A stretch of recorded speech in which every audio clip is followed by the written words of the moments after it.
Are we on the air? Nope. Okay. No. Hey, do you remember our number, Howard? Hello, everyone out there. We're on. Kevin, say hi. Hello. Is this Howard? Audio's good. Oh. You know what? I don't know who that was because I had our guest's phone number up, and someone just said, "Hey, Joe." So you know what? We'll talk to them tomorrow. Oh. No, because they're not going to interfere with our show. Okay. So Sounds good. that being said, Howard Gale's going to call in. Good friend of mine from Connecticut. He's a musician. He's taking lessons from someone famous. He knows a lot of famous people. So if he didn't, we wouldn't talk to him. Actually, the late Bobby Hebb introduced me to Howard. I like the cowboy hat. Where'd you get it? Good question. So, Kevin, it's December 1st, and the temperatures are plummeting. Isn't it bizarre? It was very warm yesterday, and all of a sudden the temperatures are just like, shh. I have my own, yeah. It's very bizarre. Tomorrow's going to be very cold, so it's like being at Plum Island when you're walking out there and it's like a shelf. I feel like it's going to be a second ice age. November to December. I don't think it'll be a second ice age. No, but, I know, I was joking. I did something very smart. I found this Beatles for Sale by John Blaney, and I rarely buy books because I get them in the mail, of course, to review. But this one is from England. This was an import. And when you see imports, Jawbone book. Jawbone does wonderful work. We've interviewed some of their authors. But this Beatles for Sale, John Blaney. So I saw it at a store. That store in Burlington, $8, but they had a sale on Saturday, so I left it on the shelf and went back. The only one, it was still there. I got it cheaper. Instead of $8, I might have paid $4 or $6 or something. And then this one here I got at Building 19½, the Beatles, One Night Stand. So, did you flip through it? I flipped through that one. Oh, so there's some really cool pictures of the Beatles, One Night Stand, and I got this at Building 19½. And where I was today buying these big beds for my kitty cats. I bought one, and we have 5 cats, and one of them was just like in it, and they all wanted it, so it's really funny.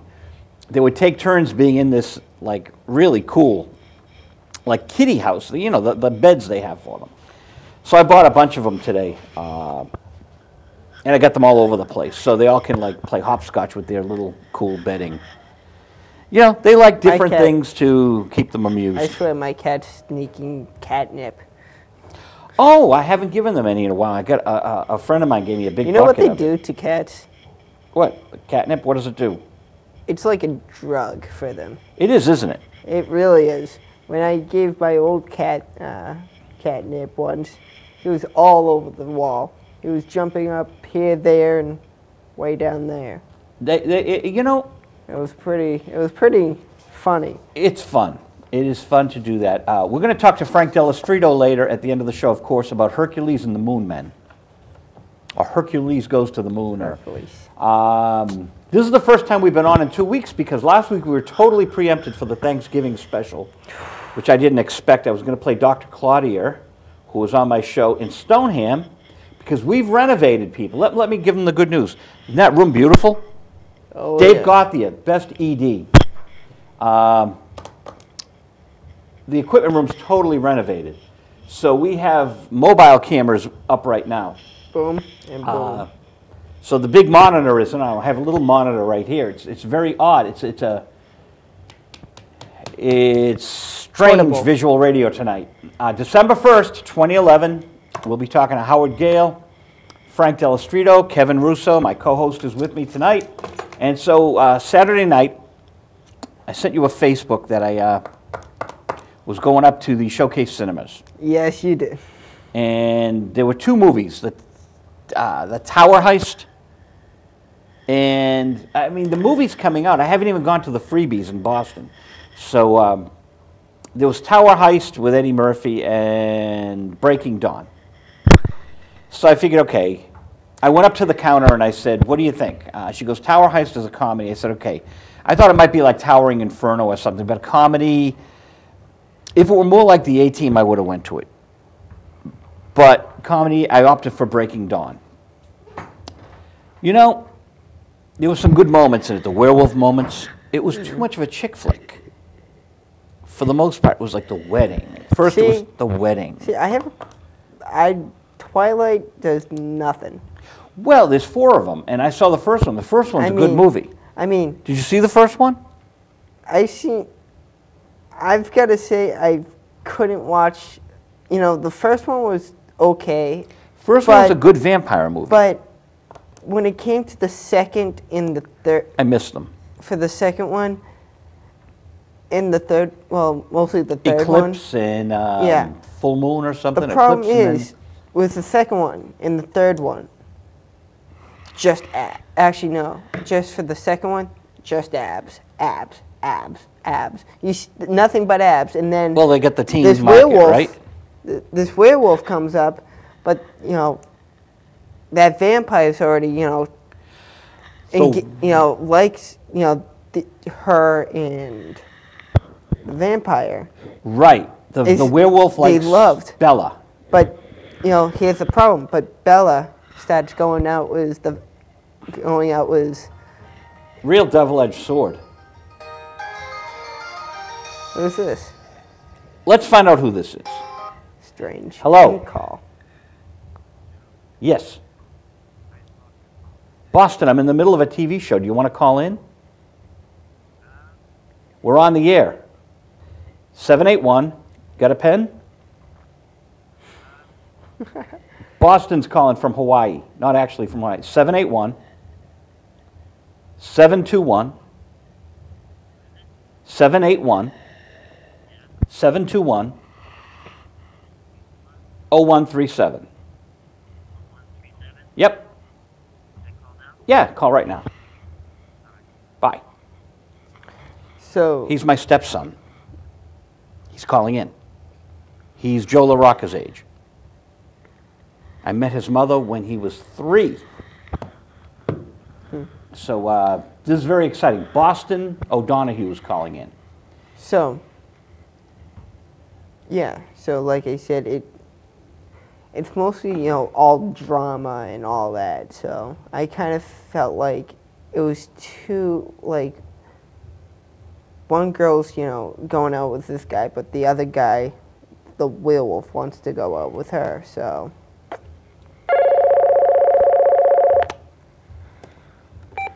Welcome to Visual Radio. Aloha. Hey, Bozzy. Say hi to Kevin Russo. Hello, Kevin Russo. This is Boston Kane. Hello. So, Bozzy, are you in New Hampshire? No, I'm actually in East Boston at the moment. I just went to my 10-year high school reunion the other day, but 10-year high school reunion. That makes me feel old. Since I knew you when you were in high school. With your buddy that came over here to Winchester? Lewis. Lewis. No, he's not around. He's in Columbia. Columbia. He's a good kid. Yeah. He went to high school with you too. No. Well, he after high school, I was doing a lot of catering. That's how I met him. Oh, okay. But he's a very good musician. He plays really good jazz fusion. And, all right. He does real estate in Boston, like between March and September. Then he goes to Columbia and spends all his money in development. Nice. Yeah, so, he's a pretty smart guy. What do you think about being back in New England after being in Hawaii and California? Well, California, Hawaii, California. The weather's very brisk, but I did come prepared. I'm bundled up pretty warm. It's nice to be back in my hometown, really. And catching up with a lot of good friends and family here. Oh, good. So, is there family over in East Boston and Winthrop still? There's a few cousins, but mostly just friends I went to high school with, and college friends and stuff. Are you going to visit my friends over at WCAT? I haven't been in there yet, but I'm coming back on Saturday, so I'm hoping they'll be there. Yeah, Mike and there's only Mike and Kurt. Big Mike is got a new job. Okay. Big Mike, the what do we call him? We had a nickname for him. It was pretty funny. Well, I remember Mike Cabral. Mike Cabral is still the executive director, and Kurt, who does Gang Green. Gang Green is on a lot of stations. That's a basketball show. Kurt is over there. Right. And Tiny, Big Mike Tiny is over at security now. He's, he was a cop, so he's working a good security gig. I'll remember remember him if I saw him, I'm sure. Yeah, so anyway, all right, so cool. See the CAT guys, tell them we said hi. Yeah, yeah. Last Now, time I was there, they had, the studio looks amazing there. So you were with my friend Buzzy Linhart when we lost Moogie, right? Buzzy, yeah, he's doing all right. He's over in Berkeley. I pop in once in a while and, help him with, get some groceries or take him to the bank or whatnot. So you're living near him? Well, I frequent down to San Francisco and Berkeley once in a while. Oh, because you're a couple of hours away or an hour away? Yeah, I'm about 4 hours north of San Francisco. Oh, okay. But I do have a lot of friends, and they go to UC Berkeley and stuff, so I'm kind of down there a lot. Well, I heard from two of his business partners today. I haven't talked to Buzzy in about a week because he's been in a funk over Moogie, and as I am, kind of shocked. My friend Moogie's gone. He was telling me how they played together for years, and he was really bummed out about it. But well, they had a Lennon-McCartney relationship. They wrote songs together, but they also had their moments when they weren't talking, But they get over that pretty quickly, so they stayed in touch by phone all these years, and they did reunion gigs. And I was at one of the shows. It was magnificent. I mean, as a pair, they were brilliant. They had that tension, Bozzy, because they were still trying to outdo each other. After all these years, they were on stage trying to upstage each other. It was amazing, but Buzzy's really a master of the stage. And Moogie's a great keyboard player. Was. Well, it's unfortunate that happens when friendships turn into business relationships, and hard to define the line between them, and Bingo. Hurt. Because not only is it the problems that you have with a business relationship, any business relationship, there's far more ego involved when you're in the arts and creating, and and who did the majority of this song, and egos can get bruised very easily, no matter how close the friendship. Yeah. But like Paul McCartney and Denny Lane with Mull of Kintyre. I mean, if you listen to that song Mull of Kintyre, that's not Paul McCartney's style at all. That's Denny Lane's style, and it was one of his biggest selling number ones. And it's not even his song; it's Denny's song. But it would never have hit without Paul. And Denny was big with the Moody Blues, but you need a vehicle. And Denny wrote some great songs, Blue Nights. Yeah. Blue Nights would have been a big hit with Wings. There's a good case in point. But he wrote it after Wings, and he didn't have the platform, and no one picked up on it. Well, we picked up on it. Jimmy Miller and I picked up on it. And your mother, his mother is JoJo Lane. And JoJo and Jimmy and I were with, that guy from Columbia Records. It'll come back to me. But he was really hot on the song. We were over his apartment with his wife and JoJo and Jimmy and I, and we were listening to Blue Nights. And he goes, it's a hit. Yeah. Denny can be what Steve Winwood is. And they just never got it together. It didn't happen. Hey, the Cooper brothers, are they still playing at the Cantab Lounge? They're still at the Cantab. I see them every once in a while. My old band. Yeah, yeah. They're playing great. They do a lot of top 40 now. But they do some originals within it. And Mickey's downstairs at the Cantab. Mickey and I played phone tag today. Nice. Yes, so Mickey's still doing well, and the boys are doing well. And we should check in on Joe Cook, see how he's doing. I sent him a letter. I have his number if you want it. Yeah, I have it too, because February 19th, we've got another record expo. So if I can get Joe Cook at the record expo, that'd be fun. Which is in Dedham, but you'll be back in California, right? Yeah, I got to go back there and settle there and kind of catch up with some work and some friends there. But I don't know, I might come back, you never know what 2012 will bring. Oh, you got to meet my friend Kevin. He's more your age. And tell Kevin how fun Hawaii is. Oh, well, Hawaii's very beautiful. It doesn't get any colder than 67. Everything grows very, very lush there. Best avocados, coconuts, papayas. Cool. Very easy to live off the land there. I mean, I was doing a lot of farming, work trade farming. What about surfing? Make a better living at it in California because it's also the work trade in Hawaii. But I was only on the Big Island really. I wanted to get to the other islands. The other islands have some nicer beaches. The Big Island is a very raw island. It's the youngest of the islands. A lot of lava rock. But the people there are really great. On the east side, I was in Pahoa. Really beautiful there, about 10 miles from the lava flow. And yeah, it's a really magical place, very healing. And everyone there is into the healing arts in one way or another. Kevin just asked if you went surfing. I had some friends that was surfing. I tried it a little bit, but I would have liked to have gotten more into it. But I'm not impatient, you know. Hawaii's not going anywhere, I'm sure.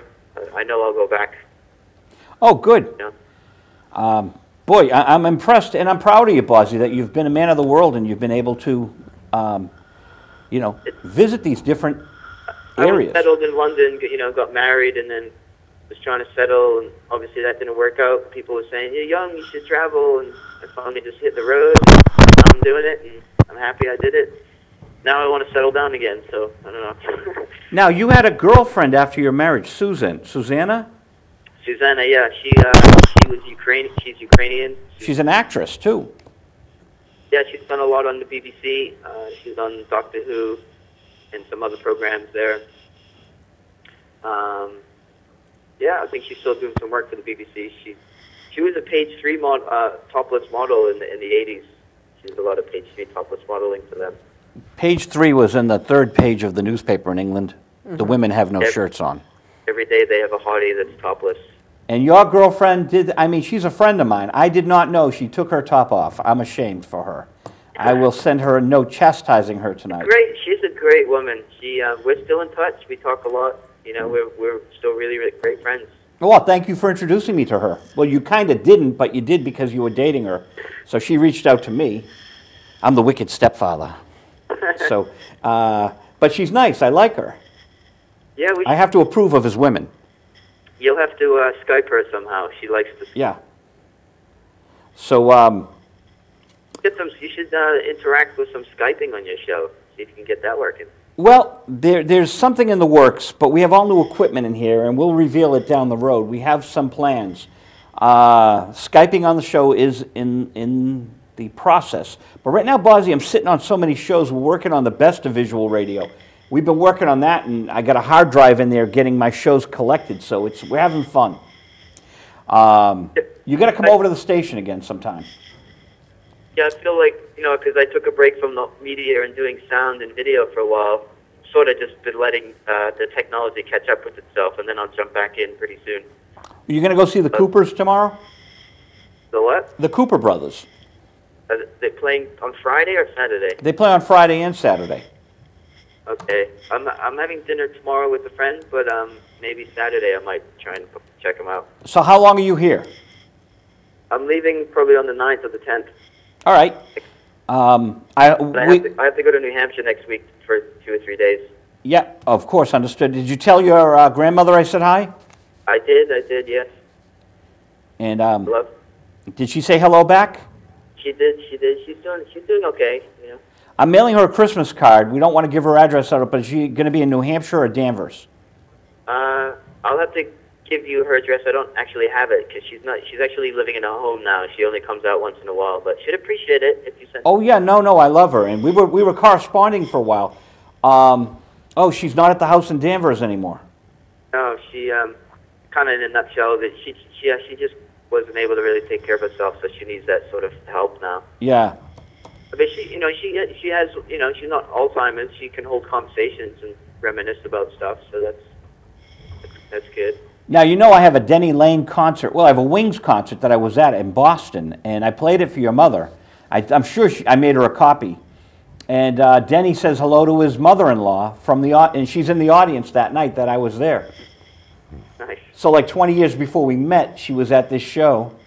Well, no, 15 years. It was in the 70s. But, yeah, so thank you for saying hi to your grandma. So good to talk to you. We will get in touch before you go back to California. Yes. As Led Zeppelin says. Right? Dude, every time I hear that song, to and from California, it strikes a chord in my heart. Yeah. Well, I'm so happy that you're friends with Buzzy. He's a good guy, man. I bought him a bunch of groceries for Thanksgiving. He was really pleased with that. So. I got to send him a card tomorrow. Yeah. I think I called him last night. Actually, he's doing all right. Tell him I promised to send him a card. I'll send it tomorrow. I've been so behind. Maybe I'll call him tonight. Anyways, Bozzy. Yeah, maybe we'll call Buzzy too. But Bozzy, thank you for calling in, man. Let's get together maybe if you have time and I have time. All right, man. Thanks, Joe. Thanks a lot. Yep, and Kevin, Merry Christmas from Bozzy to Kevin and Kevin to Bozzy. Kevin Russo, see you soon, man. Yeah, see ya. Hey. Bye. All right, man. Okay. Have a good night. Call Buzzy. He's 3 hours behind. All right, we'll do, Bozzy. All right. Buzzy, good night. All right, good night. That's my stepson, Boston. Wow. I met him in '86. He was 3 years old. 96, 2006. That's like... So I've known him 25 years? 25 years, wow. His mom and I traveled all over the world. Well, all over America. I won't say the world. All over America. New York, L.A., West Palm Beach. Oh, the stories I could tell you about West Palm Beach. Have you traveled much? I'm to Florida, but that's about it. Florida's fun. I want to get out there more. I need to.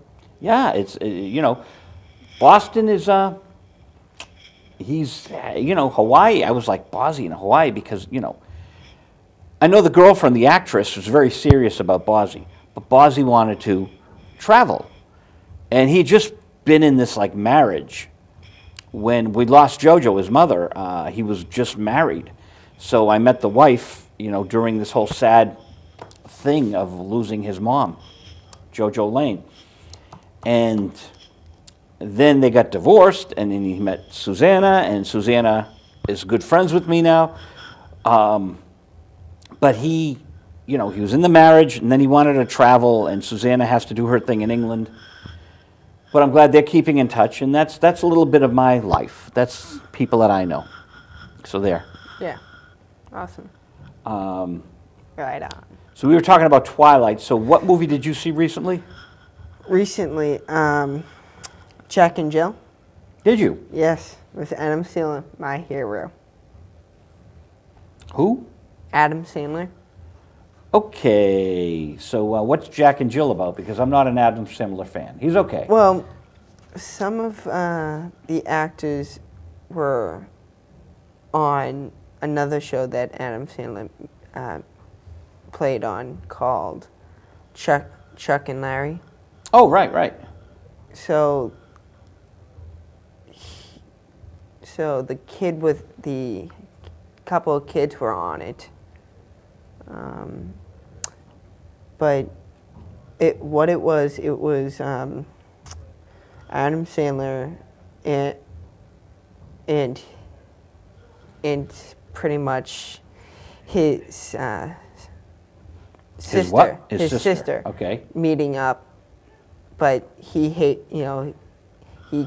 really had an edge for her sister. He didn't really have that connection. So, but they were kind of belated twins. Okay. So they were meeting up for a family thing. So. A family thing. What kind of family thing? Like. What's the name of the movie? Jack and Jill. Okay. So it's like she stayed over for Christmas and stuff. So, but it's a very, very funny movie. Did you like it? You like it? I like it. It's funny. Okay. Yeah. Not a big Adam Sandler fan. Wow. But I'm glad you liked it. Yeah, it was fun. So I haven't seen much of the Twilight, like I said, but I did go Saturday night, and it was interesting. I go to the midnight movies, so I get out of there at 3 a.m., and it's kind of like, zombie time, But I like to just get away, even though the movies that I'm supposed to review, and I reviewed Twilight, but the screenings are like 10 in the morning during the week, or 2 in the afternoon, or sometimes 7 at night. Yeah. And I've been so blitzed that I didn't even check the screenings for the next 2 weeks because, you know, it's December already. I wanted my Christmas cards out 3 days ago. So I'm just starting that. When I go around to the access stations, I've been just handing them the card because, you know. Yeah. And it's like BCAT in Burlington. First Christmas card this year, so that's kind of cool. So, you know, it's nice to start people off. They like putting them on the wall. I got 2 already. Dear friend of mine who used to sing in my band, she, 1973, she stays in touch. And day after Thanksgiving, I said she must have mailed them out because the next day, 2 days later, I get the card and it's like, boy, she's on top of things. Got to write her name down. So one of my former guests, Jape Singer, got a card from him today. So and Jape's going to come back. He's got a book out. He does acting. You'll meet him. He's a cool guy. He's got an album out. Yeah, so I just found Howard's number. We can call him. Wow, for 2 weeks, I haven't been with you for 2 weeks. Well, you've been in classes, right? Yeah. They went well? Yes, they did. So did you graduate that? I passed it, yeah. It was fun. Was it around here? Yeah. Oh, okay. It was definitely around here. Not too far. All right, good. So. Cool. It was kind of tough to get down here and there, so. I've got a lot of guests that we'll be talking to. Steve Hunter from Alice Cooper's band. And Jerry Ross, producer Jerry Ross. It's just, with Thanksgiving and stuff was a blur, I wanted to have a low-key night tonight. And it's nice, Bozzy called in. Someone called me from Medford on the phone. I have an idea who it might be. And if you're watching, sorry if I was rude, but we're in the middle of a show. But you're probably not watching because I don't think they have Verizon in Medford. No, of course they don't. I live in Medford. I know a couple of people that do have Verizon. Verizon rocks. Well, they have Verizon, but Verizon rocks.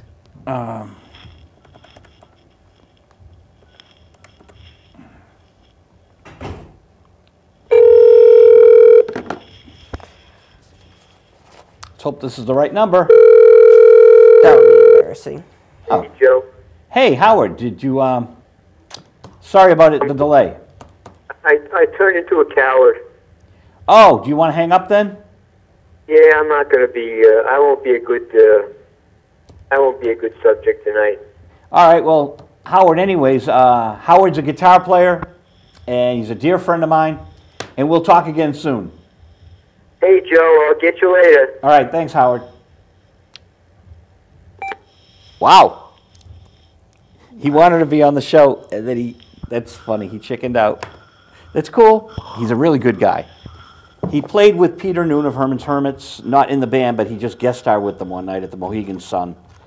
Has played with the guy from the New Rascals, the Young Rascals, Gene Cornish, who was in Bulldog as well. Yeah, so the Beatles at the movies, Act Naturally. So much great Beatles stuff. That's what I love about the Beatles. You can read about them. Well, you know that Boston's mother was married to Paul McCartney's guitar player in Wings. Did you realize that? Yeah, so the guy who called lived on McCartney's farm for a while. He's got a brother and a sister, and they lived on McCartney's farm. And that was during the 1970s, the Wings days. So the Woburn paper came out to take pictures of your house. Was it? Oh yeah, but they couldn't, only because I lived in Winchester. They're not gonna put it on the Woburn paper, so we're just gonna get the pictures and stuff. That's silly. Is it the daily one, the daily or the weekly? No, one of my mom's friends did us a favor, so hopefully next year I could do a donation next year. I'm gonna probably start a donation next year. Both papers have affiliates in Winchester. Well, if it's the weekly, they have the Winchester Star. If it's the daily, it's the. Well, I don't know. It was Daily one of the Times. photographers that my mom's friend knows. So, pretty much. Interesting. Yeah, so these Beatles books are cool, and I love the Beatles. we've got more book authors and stuff. I have so much stuff. I got a really good deal on a hard drive at Staples on Black Friday or Saturday, or I think it was Black Friday. It was Black Friday and Saturday at Staples up here, and a great deal on a hard drive. So we've got my shows scattered on 3 computers back there. Because, you know, if you're working on 2, I'll work on 3. And if Chris isn't on 1, I'll get on 1. If there's some dudes that keep coming in, they're working on a movie or something, on computer 3. So when they're in there, you know, I'm on computer 1 or 2. So inevitably, you know, we got uploads from the shows from all over the place. So Chris was kind enough to put all my stuff in computer 2 on a hard drive. And Joe and I burned tonight a classic multi interview. Now, we've got more multi than any show in the history of the world, which I'm happy to say. Multi is one of the original Boston rock stars, the Barbarians. And this was when the Tammy movie was released last year, so we've got this exclusive, I did 2 or 3 interviews with him. And the Shout Factory is this great DVD company, and they put the Tammy show out in a really beautiful set. So we did this great interview done at WATD Radio in Marshfield, down on the South Shore. It was a fun drive down there, and I got to head back down there and see Multi and the guys down there. Every Saturday night, Ed Bowen has his show. So we trekked down, we did the interview there, and people will be viewing it because the Multi interview will be there. You know what? I'm going to try calling a friend of mine at the Boston Phoenix. See if he'll talk on the air. And because he's a big Multi fan. So we just cranked that out, and that'll be going into circulation. And you'll be working on a new show or a new movie. I'm going to try to make something. A show? Kind of. Like a short film.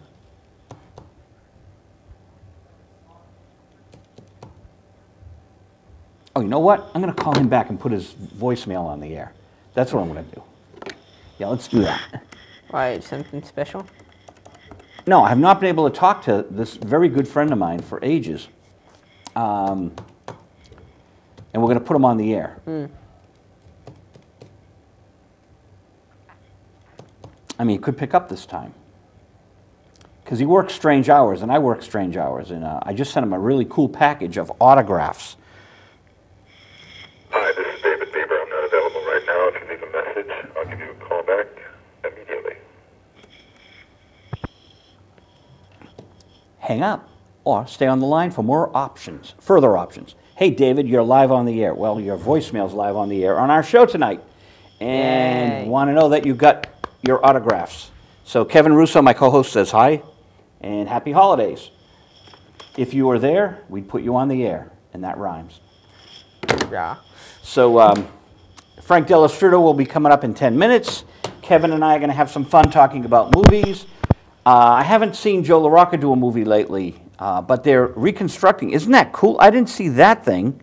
What, that track thing? I didn't see it go that. Okay, so it's like a roller coaster in there. You can't see it, people, but kind of what they did. They brought that big black box, and they just put all the wires up there, and they're trying to... It's this very cool, it looks like a ladder or a roller coaster, a wild mouse, and it's in the ceiling, suspended about a foot and a half down from the ceiling, maybe 2 feet, for our wiring. This is so very cool, because Burlington has a wonderful setup. I was over there today, and they just have the most beautiful setup.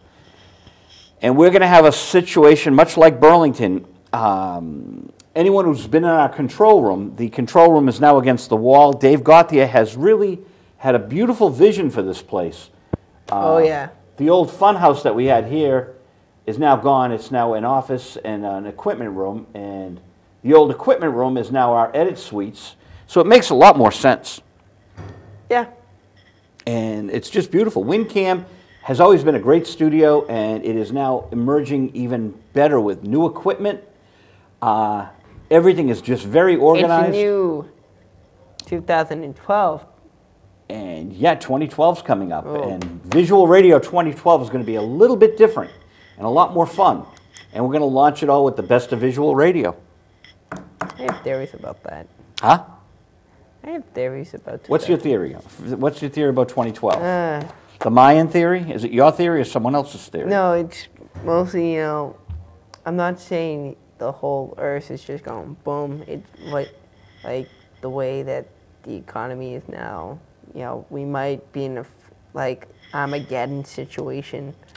No, there won't be an Armageddon situation, but it is disturbing that the wealthy want to become wealthier and that they're pushing the middle class down into poverty, and that is going to create, look, the best thing that happened is this 1%, 99% thing. Yeah. Because what happened when I was your age, and I had a draft card, you know, I could have been shipped off to war, and you're at the age I was at where, you know, you'd have to get a draft card. Luckily, you don't have to do that. But there were protests in the streets about us being drafted. And so, luckily, thank God, you know, Richard Nixon ended the draft when I turned 19. And, you know, I was scared. I went to get my draft card, and I was scared. It was a scary thought. Just knowing that, you know, my colleagues and friends were being shipped off to Vietnam, and some of them could have very, very painful experiences. There were torture and whatever. You know, it was just a horrible situation that should never have been. It was just as bad as the Iraq fiasco. It didn't need to happen, and it happened. So these two senseless, bloody wars. Well, to actually tell you, the reason why we went to Vietnam is to stop communists But it was spreading. a charade. They set it up. They said that there was this Gulf of Tonkin incident that never happened. But their goal was trying to stop the communists taking over. Yeah, so why is it our job to be the policemen of the world? There's more people in India. India's democratic.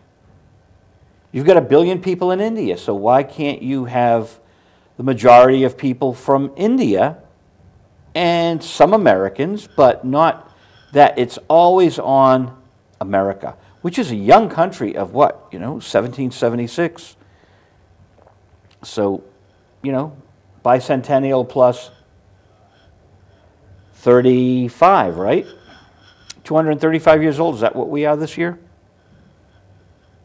I think No, so. No. more like 33, 233 years old. I can't do math with these lights in my eyes. So it hurts. It hurts my brain.